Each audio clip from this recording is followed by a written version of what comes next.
salvação Escuta não é bem individual. Eu sei que este ouviu a vídeo, vida gente. toda Eu pessoas achava que dizendo era. que a salvação é sim individual, que cada pessoa precisa lutar para alcançar a sua própria salvação. E se você crê assim, então eu preciso te falar algumas coisas sobre salvação. Em primeiro lugar, você não precisa lutar para ser salvo. Ao contrário, o sacrifício de Cristo seria em vão. Então essa história de que estou lutando pela minha salvação anula o sacrifício de Jesus na cruz. Número 2, a salvação não é por aquilo que você faz, e sim por aquilo que Cristo fez. Então não há nada que você faça que lhe garanta a sua salvação, nem que você deixe de fazer que lhe faça perder a sua salvação. Número 3, a luta contra a sua natureza pecaminosa não é uma luta para ser salvo, e sim é uma luta daqueles que já foram salvos. Em relação à salvação, o indivíduo que não a tem, ele não se preocupa em lutar contra a sua natureza pecaminosa. Não se preocupa Agora, em salvo, mudar. sim, segundo o apóstolo Paulo, ele precisa todos os dias mortificar a sua carne. Número 4, quando Paulo diz em Romanos capítulo 14 que cada um prestará conta diante de Deus das suas ações, o tema central do que Paulo está falando não é salvação. Paulo está ensinando aos irmãos daquela comunidade a importância de cada pessoa tomar conta da sua própria vida, deixar de cuidar da vida dos outros. E número 5, a salvação é um ato exclusivo da graça de Deus e independe dos esforços humanos. A sua luta individual é contra verdade, está na palavra, né? E aí, deixa aqui nos comentários a opinião de vocês sobre isso e se inscreve no canal. Ninguém vai para o céu. Preste atenção, hein? Nem mesmo eu vou para o céu.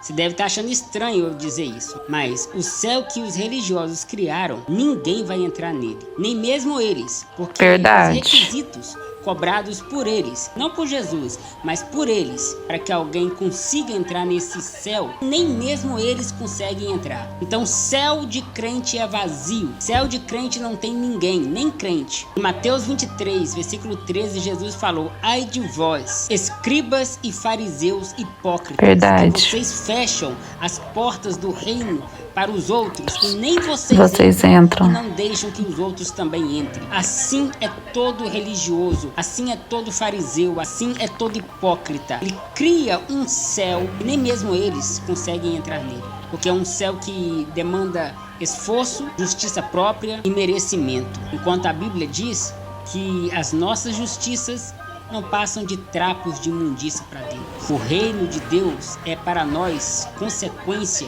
resultado da maravilhosa graça de Cristo Jesus e de sua obra salvífica na cruz do Calvário. E verdade. que a gente faça nos torna merecedor desse reino de Deus. Pela sua maravilhosa graça.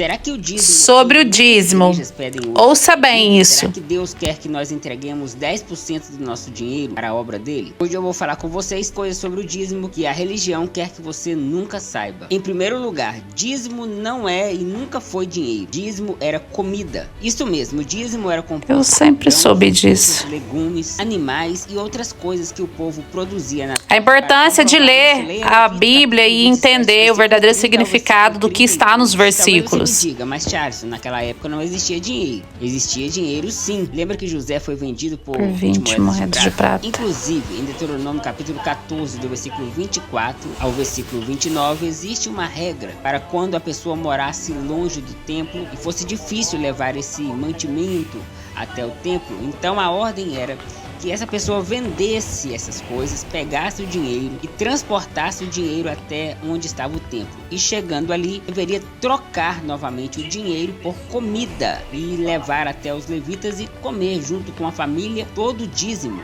dentro do templo. Então perceba que até mesmo nessa situação o dízimo não era para ficar em dinheiro, e sim deveria sempre se converter em alimento. Segundo lugar, os dízimos deveriam ser entregues apenas aos levitas. Isso porque a vida deles era dedicada ao serviço do templo e o dízimo, portanto, era mantimento para eles. Você percebe que o dízimo não era para pagar contas, o dízimo era para alimentar os levitas. Terceira coisa sobre o dízimo que a religião não quer que você saiba, que o dízimo era um preceito da lei. E segundo Paulo, em Gálatas capítulo 3, versículo 13 e versículo 14, Cristo nos resgatou da maldição. Preste bem atenção. Fazendo-se maldição por nós. nós. Hoje, quem está em Cristo não está mais na lei de Moisés e vive sim debaixo da graça de Deus. Quarta coisa que eles não querem que você saiba é que dízimo não é uma ordem de Deus para a igreja, e sim para o povo de Israel, até porque o dízimo era para alimentar os levitas dentro do templo, e hoje não existe nem levitas e nem mais o templo. Em quinto lugar, Malaquias capítulo 3, versículo 8, que é o texto mais usado pelos líderes para cobrar o dízimo. Verdade. Não foi escrito para a igreja, não foi escrito para você. Ali é uma repreensão de Deus ao povo de Israel e principalmente aos sacerdotes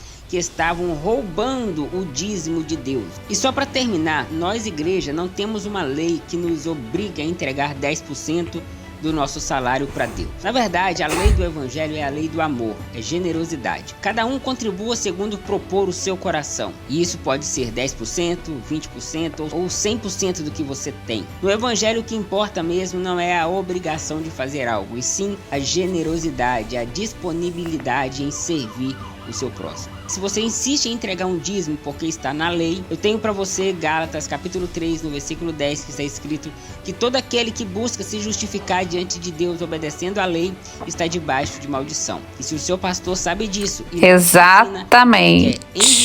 Deixe seu like, se inscreve